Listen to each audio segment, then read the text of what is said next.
avait pas eu la création, il n'y aurait pas de vie. Parce que la vie, c'est le fruit de la création. Tout être vivant, tout ce que nous voyons à nos yeux, sont dus à la création. Bien sûr, l'homme, lui aussi, il a fabriqué quelque chose, tout ce qu'il a besoin, parce que Dieu, après avoir créé l'homme, lui a doté d'une intelligence. Et l'homme est capable, lui aussi, d'inventer, de fabriquer, mais lui, il se sert de ce qu'il trouve ici sur la terre. L'homme ne peut pas faire n'importe quoi en partant du néant. Ce n'est pas possible. Il a quand même quelque chose qu'il doit commencer par pour fabriquer encore un objet quelconque. Mais Dieu, nous allons voir dans sa parole, Dieu n'a pas besoin de quelque chose pour créer, mais il parle et ainsi fait. La parole de Dieu est une puissance extraordinaire. Nous voyons que le livre qui commence même la Bible, le livre de Genèse, c'est lui qui nous parle de la création. Ici, je sais que la création, quand nous parlons de la création, en parlant de la Bible, il y a bien sûr des opposants scientifiques, philosophiques, alors qui essaient de jeter là une objection à ce que Dieu a fait, mais nous n'allons pas tarder à parler de ça. Nous lisons dans nos Bibles, Genèse 1, verset 1, qu'au commencement, Dieu créa les cieux et la terre. Dieu a créé les cieux et la terre au commencement. Si nous essayons de voir ce que Dieu a créé en se basant sur la Bible, il est difficile de tout analyser et d'essayer de juger comment ceci et cela a été fait. Non, c'est difficile. Parce que, je vous ai dit la fois dernière, chaque chose faite nécessite un auteur. Et plus la chose faite est complexe, plus compétent alors doit être son auteur. Bien sûr, si nous voyons quelques objets que les hommes essaient de fabriquer, il y a parmi eux qui nous soient complexes, difficiles à expliquer. Je sais que mon ami qui se trouve ici, ce n'est pas un analphabète. Quand il parle, on sent qu'il a été assis sur la chaise, sur le banc de l'école. Mais si je l'invite ici pour nous expliquer comment une satellite que nous voyons passer là-bas dans l'univers, dans l'air, comment elle est fabriquée, qu'il nous explique ses fonctions, ses composants. Est-ce que vous serez capable? Je ne crois pas. Je ne crois pas. Il y a des choses qui sont complexes, mais fabriquées par les hommes. Imaginez-vous, si nous essayons alors de sonder la longueur, la hauteur, la largeur de la sagesse de Dieu en matière de ce que Dieu a créé. Si nous lisons dans Ésaïe 46, verset 9, nous voyons un texte très important. Rappelez-vous que les premières choses, celles des temps anciens, je suis Dieu, il n'y en a point d'autre, je suis Dieu et il n'y en a point comme moi. J'annonce dès le commencement ce qui doit arriver et longtemps d'avance ce qui n'est pas fait encore. Je dis, mon décès tiendra, j'exécuterai toute ma volonté. Dieu peut faire ce qu'il veut. Personne ne peut dire non ou attends, non, personne. Nous attendons et nous croyons ce que Dieu a fait sans équivoque. Je veux alors ajouter quelque chose. Dans Apocalypse, le livre de l'Apocalypse, nous parle un peu de la création en passant par le chapitre 4, verset 11. Nous voyons ce verset qui nous dit « Seigneur, tu es digne de recevoir la gloire, l'honneur et la puissance. » Pourquoi? Car tu as créé toutes choses et c'est par ta volonté qu'elles subsistent et qu'elles ont été créées. Tu ne peux pas demander à Dieu pourquoi tu as créé ceci ou cela.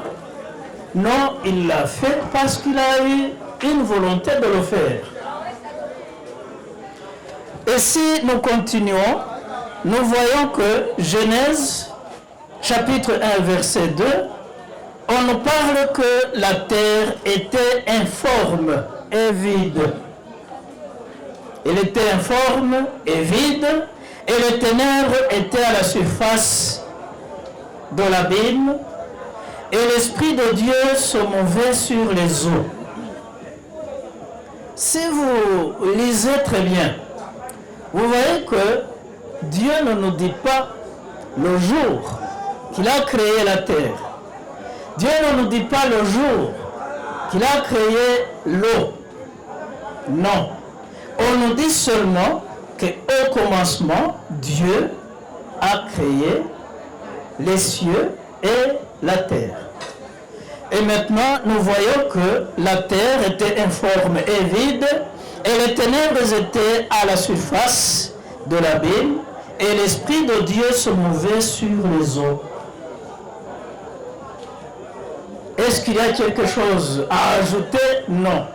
Ainsi écrit dans nos Bibles, il n'y a rien à ajouter.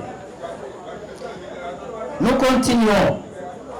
Nous voyons que le verset 3 de Genèse 1, Dieu nous dit que la lumière devrait être, par sa parole, Dieu dit que la lumière soit, et la lumière fut. Que la lumière soit, et la lumière fut. Par l'ordre de sa parole seulement, la lumière est faite.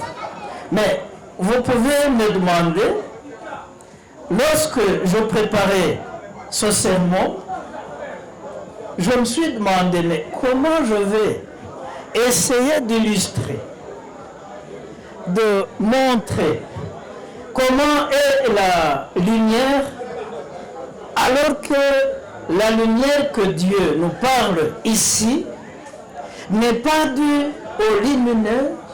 Bon, je parle du soleil, des étoiles, de la lune, avant que ces lumières ne soient créées, on nous parle de lumière. Dieu nomma la lumière jour et il nomma les ténèbres nuit. Et il y eut un soir et il y eut un matin, ce fut le premier jour. Vous voyez que lorsque nous apprenons comment Dieu a créé, nous apprenons en même temps le calendrier hebdomadaire. C'est-à-dire, bon, revenons derrière un peu. Vous qui a été sur le banc de l'école, souvenez-vous que lorsqu'on apprend les mouvements de la Terre, la rotation, les mouvements de la Lune, les mouvements non seulement de la rotation, mais aussi de la révolution, la translation, on nous parle que la Terre ne tourne autour d'elle-même, et ce, pendant 24 heures. Bon, quelques-uns parlent de 23 heures, 56 minutes, mais tenons 24 heures. Et c'est pour cela que nous voyons le jour, la nuit, ce n'est pas le soleil qui bouge, mais c'est la terre qui tourne autour d'elle-même. Ça, la science a pu découvrir ce mouvement. Et nous voyons que la terre, en se tournant d'elle-même, elle tourne aussi autour du soleil pendant toute une année. Je te prends comme docteur aujourd'hui, ce soir, professeur, tu nous dis alors d'où vient le comptage de 7 jours? Pourquoi la semaine n'a pas de 11 jours? Pourquoi la semaine n'a pas 4 jours? D'où est venu le fait de compter 7 jours et on s'arrête, on recommence à compter encore au premier jour jusqu'à 7. D'où est venu ce mouvement? D'où est venu? Est-ce que tu peux essayer de nous dire quelque chose? Je dirais que le décompte du nombre de jours de la semaine se fait à partir, n'est-ce pas, de la Bible. Parce qu'on nous dit... Non. Ici, je ne veux pas que tu nous parles de la Bible. Parce que ici, je te prends comme un homme de science, un philosophe, quelqu'un vraiment qui a été sur le banc de l'école. Donc, éléments bibliques. On va tester les invités. Il nous dit que je dois tester parmi vous s'il y a quelqu'un qui peut nous dire quelque chose à propos de ma question. Mais je sais réellement que personne ne peut répondre à cette question. Si ce n'est la Bible, qui nous parle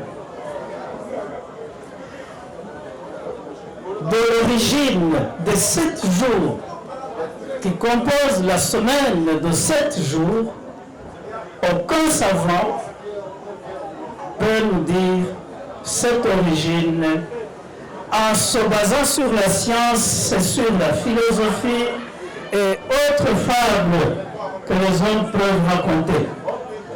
C'est pourquoi ce soir, je vous invite à aller avec moi dans ce voyage en lisant en Genèse, chapitre 1, pour explorer comment Dieu a créé. La création, c'est un sujet important que nous devons apprendre en tant qu'adorateurs de Dieu. Et Dieu nomma la lumière jour, et il nomma les ténèbres nuit, et il y eut un soir et il y eut un matin. Et ce fut le premier jour. Genèse 1, verset 8. Nous voyons que puis Dieu dit qu'il y ait une étendue entre les eaux et qu'elle sépare les eaux d'avec les eaux. Et Dieu fit l'étendue et sépara les eaux qui sont au-dessous de l'étendue d'avec les eaux qui sont au-dessus de l'étendue, et cela fut ainsi.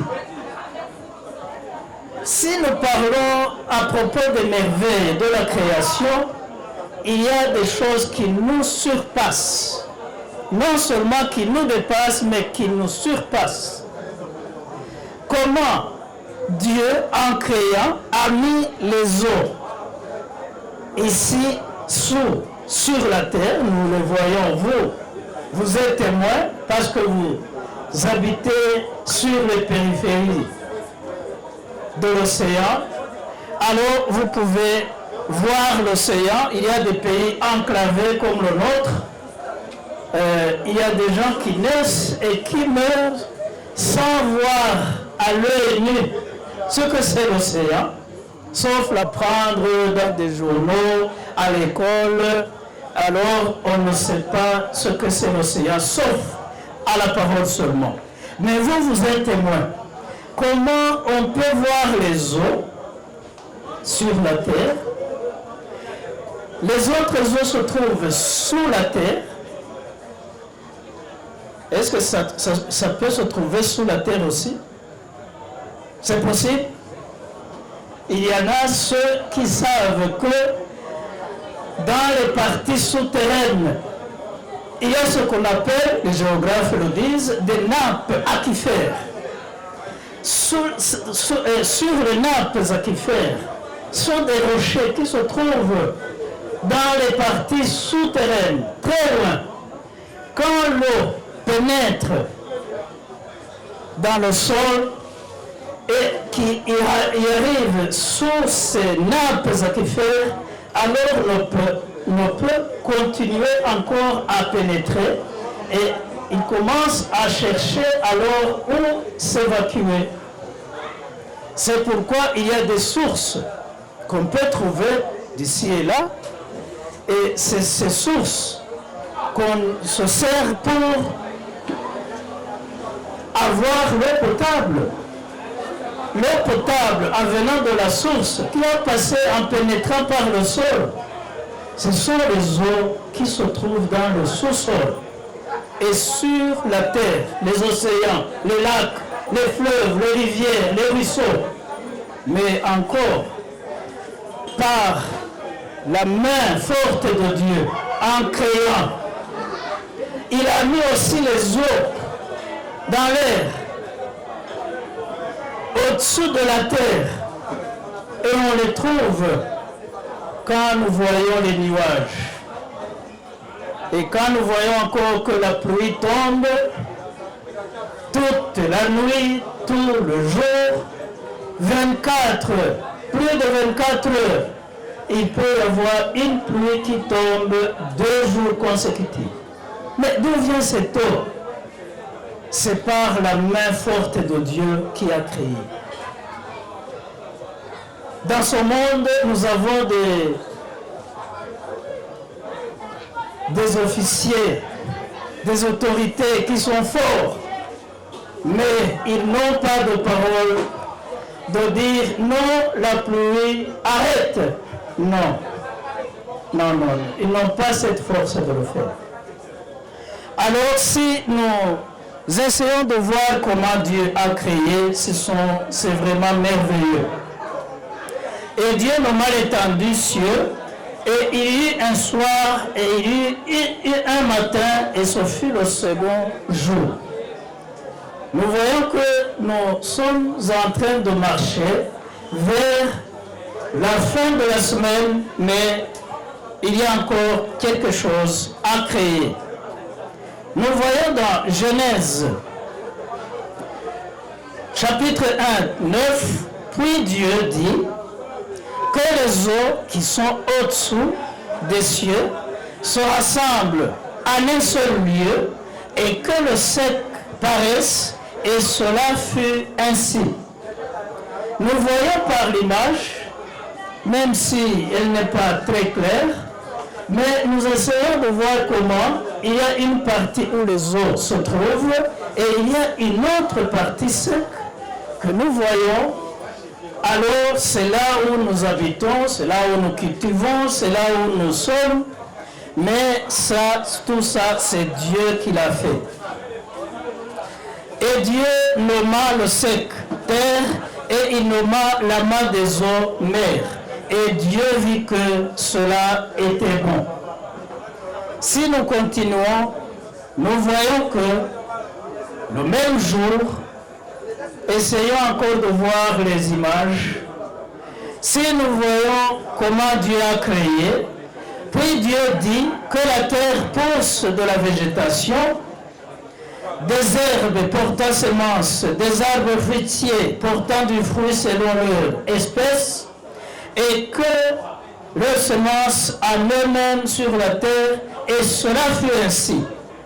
Et la terre produisit de la végétation, des herbes portant semences selon leur espèce, et des arbres portant du fruit qui avaient leurs semences en eux-mêmes selon leur espèce. Et Dieu vit que cela était bon.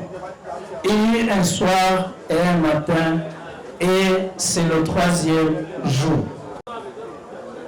Quand je passe, surtout dans des villes, je vois les gens qui vendent des fleurs.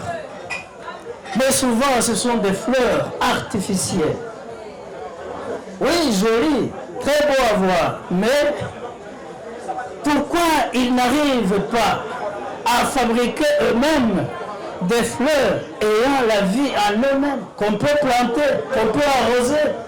Ce n'est pas possible. L'homme a ses limites. C'est Dieu qui crée la vie. Je vous ai dit avant que sans la création, il n'y a pas la vie. Donc la vie est due à la création. Alors c'est Dieu qui a créé la végétation, et nous voyons qu'il a dit seulement par sa parole, et la terre a produit des arbres fruitiers, et tout ça c'est pour nos biens et pour le bien de la nature. Ça c'est le 3e jour. Nous continuons. Puis Dieu dit qu'il y ait des luminaires dans l'étendue des cieux pour séparer le jour d'avec la nuit, et qu'ils servent de signes et pour les saisons, et pour les jours et pour les années. C'est ça ce que nous avons dit bien avant. Les luminaires, il y a le soleil, il y a la lune, il y a des étoiles. Et si nous continuons à lire, et qu'ils servent de luminaires dans l'étendue des cieux pour éclairer la terre, et cela fut ainsi. Je sais que Dr Koblan aura un temps pour nous parler de l'importance de la lumière solaire. Les rayons solaires, c'est très important pour la vie, non seulement pour la vie humaine, mais aussi pour la vie de toute la nature. Si vous voulez voir ce qui se passe pour les végétaux, allez dans vos jardins. Prenez par exemple une couverture et puis essayez de couvrir une partie du gazon de votre jardin. Cela, qu'est-ce que ça va empêcher? Ça va empêcher les rayons solaires d'atteindre le gazon. 1, 2 jours, vous enlevez votre couverture. Qu'est-ce qu'il y aura? Vous aurez à voir que le gazon commençait à se détériorer et la couleur verte a changé, c'est complètement jaune. Et si la couverture allait passer 3 jours, 4, 1 semaine, quand vous enlevez, vous allez voir que même l'herbe commençait à pourrir. C'est pourquoi tout être, toute la nature a besoin de la lumière solaire. Donc Dieu est omnipotent, Dieu est omniscient. Nous n'avons pas comment dire de Dieu sauf que le louer et l'adorer. Et Dieu fit les 2 grands luminaires, le grand luminaire qui est le soleil pour dominer sur le jour, et le petit luminaire pour dominer sur la nuit. Il fit aussi les étoiles. ce qui me pousse à penser beaucoup de la création. Quand vous demandez quelques-uns qui ont pu aller visiter la Lune, il y a des astronautes ou astronomes qui ont pu voler jusqu'à arriver dans la Lune. Et ce qu'ils ont dit, même eux quand ils étaient dans la Lune, et quand ils voyaient au-dessus, ils voyaient encore les étoiles très loin comme nous les voyons ici sur la Terre. Personne ne peut compter les dimensions de la hauteur où les étoiles sont fixées. Ça surpasse notre esprit, notre intelligence. C'est merveilleux. Et si nous continuons, nous voyons que Dieu est mis dans l'étendue des cieux pour éclairer la terre et pour dominer sur le jour et sur la nuit, pour séparer la lumière d'avec les ténèbres. Et Dieu vit que cela était bon. Il y eut un soir et il y eut un matin, ce fut le 4e jour. Je voudrais voir si, arrivé à ce niveau où nous sommes, il y a quelque chose que vous avez découvert. Si vous avez vu, quand il y a à compter le jour suivant, on commence par le soir, puis le matin. Il y eut un soir et un matin. Souvent, la plupart des cas, on compte le jour en commençant par minuit et puis on continue. Mais Dieu, dans sa Bible, dans notre Bible, Dieu ne compte pas comme ça. Nous comptons le jour lorsque nous arrivons au coucher du soleil et alors nous commençons le nouveau jour. Nous allons voir ce qui s'est passé. Vous voyez ce que Dieu a créé.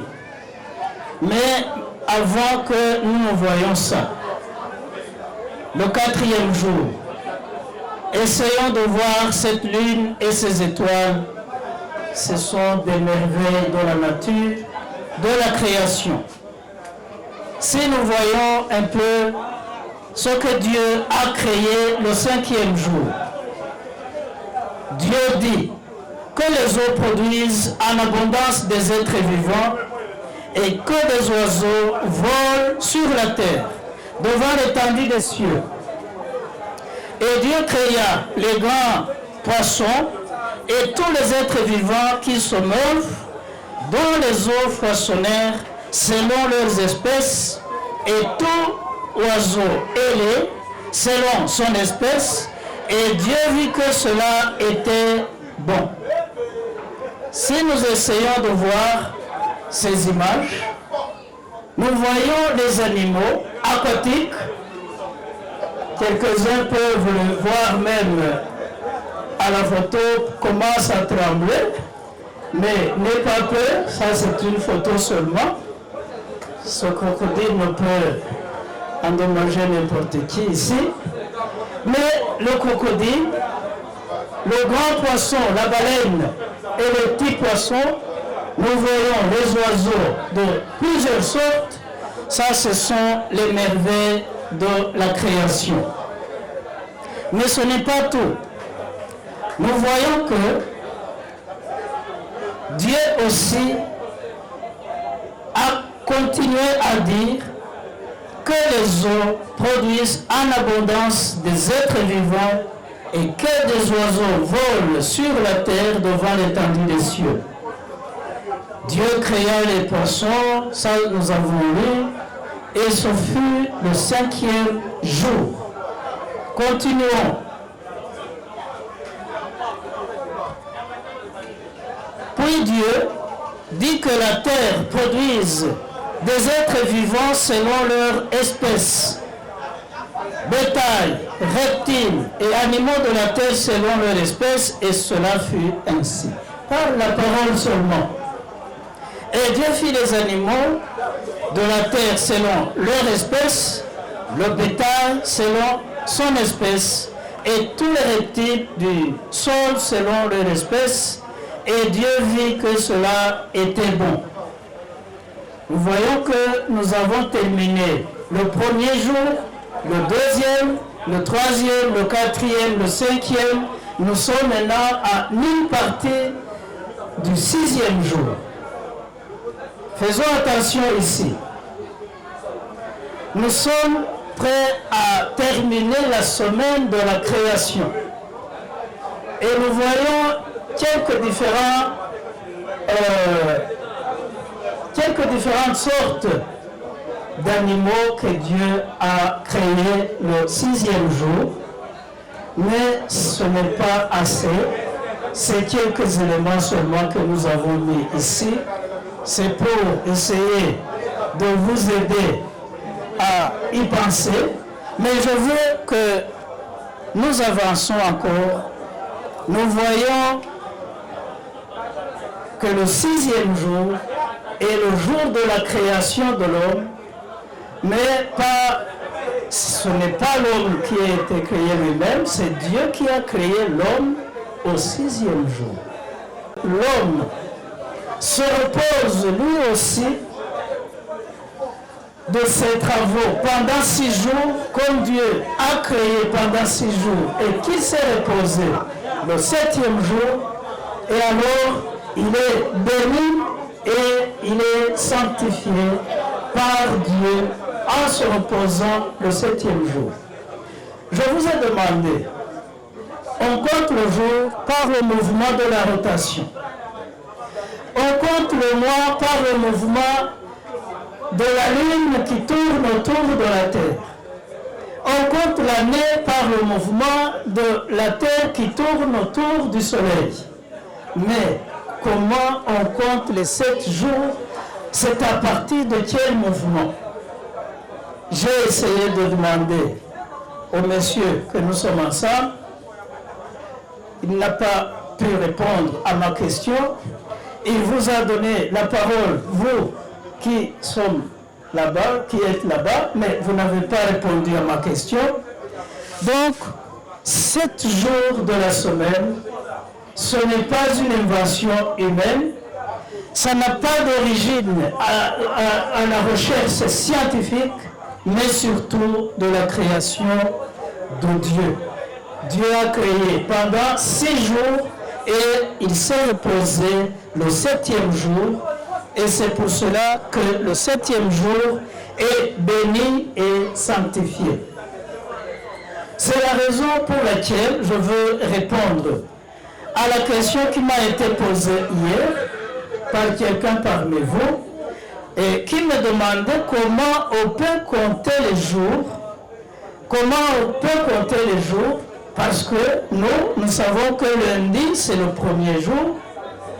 Et dimanche, c'est le 7e jour. Vous, pourquoi vous vous reposez samedi et vous dites que vous êtes sur le 7e jour? Je remercie Dieu qui me donne l'opportunité d'apprendre cette leçon, de savoir comment on compte les jours, en coïncidant cette leçon avec la commémoration du Pâques. C'est vraiment coïncidentiel. Et c'est très bien parce que quand on commémore la Pâque, on le fait en mémoire de la résurrection de Jésus-Christ. Si c'est vrai qu'on le prend comme ça, mais on le fait en commémorant la résurrection de Jésus-Christ. Mais jamais vous ne trouverez dans la Bible et dans l'histoire de l'Église chrétienne où l'on parle que Jésus est ressuscité un autre jour qui n'est que dimanche. Jamais. Et c'est la réalité. Mais demandons alors à nos Bibles quel est le jour que Jésus est ressuscité. Comment l'appelle-t-on? Si nous lisons dans l'évangile de Jésus selon Luc, chapitre 23, versets 52 à 56, nous lisons ceci.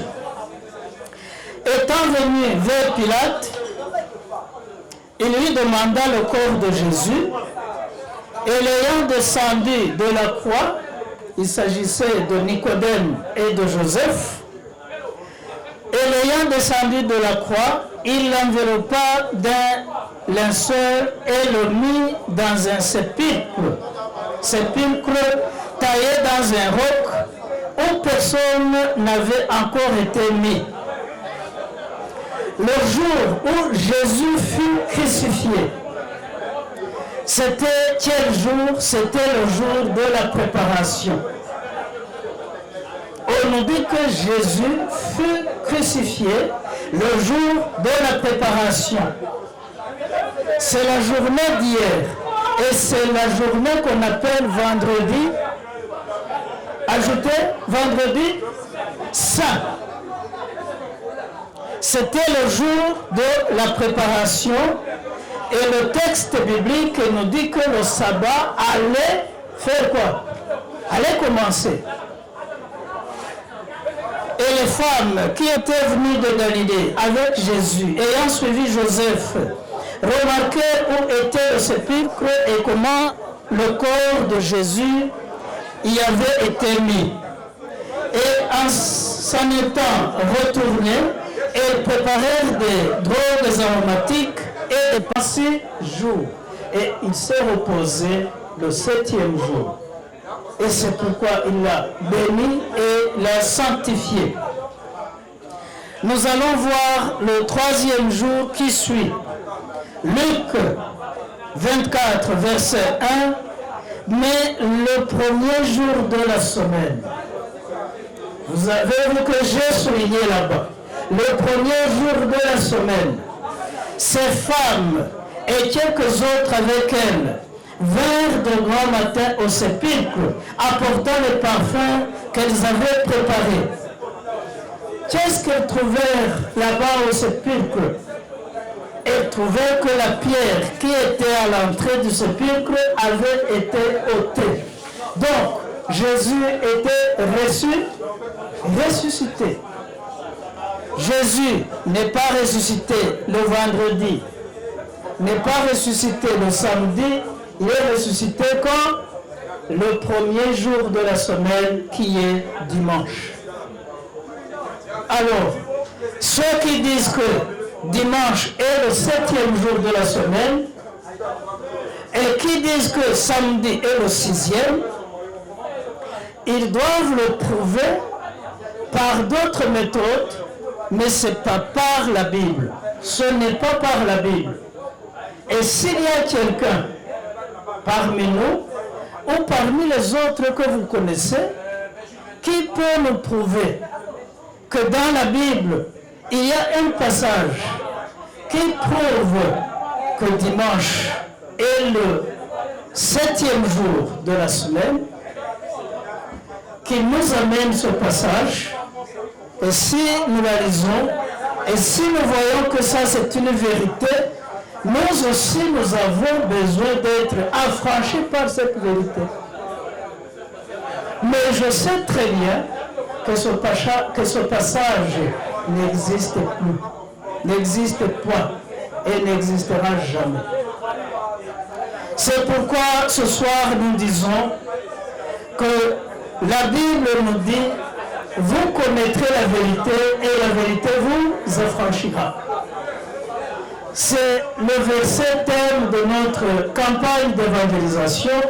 Il faut que nous adorons notre Dieu en esprit et en vérité. C'est ça ce que nous avons appris hier.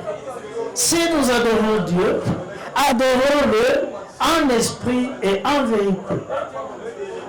Quelle vérité? C'est la vérité biblique, sa parole. Et Dieu dit dans Proverbe 30, verset 6, n'ajoute rien à ces paroles. N'ajoute rien à la parole de Dieu, de peur qu'il ne te reprenne et que tu ne sois trouvé menteur. Dieu savait qu'il y aurait des gens qui essaient ou qui essaieront d'ajouter quelques arguments, quelque chose à la parole de Dieu pour distraire les esprits, pour dévier la meilleure voie d'adorer Dieu. Et Dieu dit, n'ajoute rien à ces paroles de peur qu'ils ne te reprennent et que tu ne sois trouvé menteur.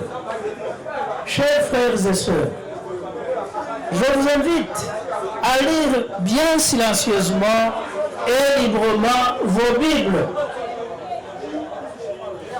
Vous verrez que la plupart des cas, les gens aillent prier, adorer dans leurs églises, mains vides. Ils n'ont pas de Bible. Ils ne lisent jamais la Bible. Ils ne connaissent pas le contenu de la Bible. Seulement, ils se contentent de s'asseoir et prier et faire attention à ce que leur maître ou prêtre leur dise. Et après, ils disent Amen. Seulement. Mais ce n'est pas assez. Vous tous que Dieu a donné la chance de savoir lire,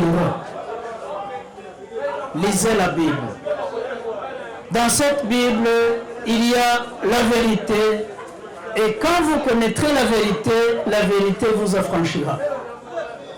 Quand vous lisez la Bible, vous allez découvrir beaucoup de choses que vous ne connaissiez pas. Je voudrais vous inviter à adorer Dieu en esprit et en vérité.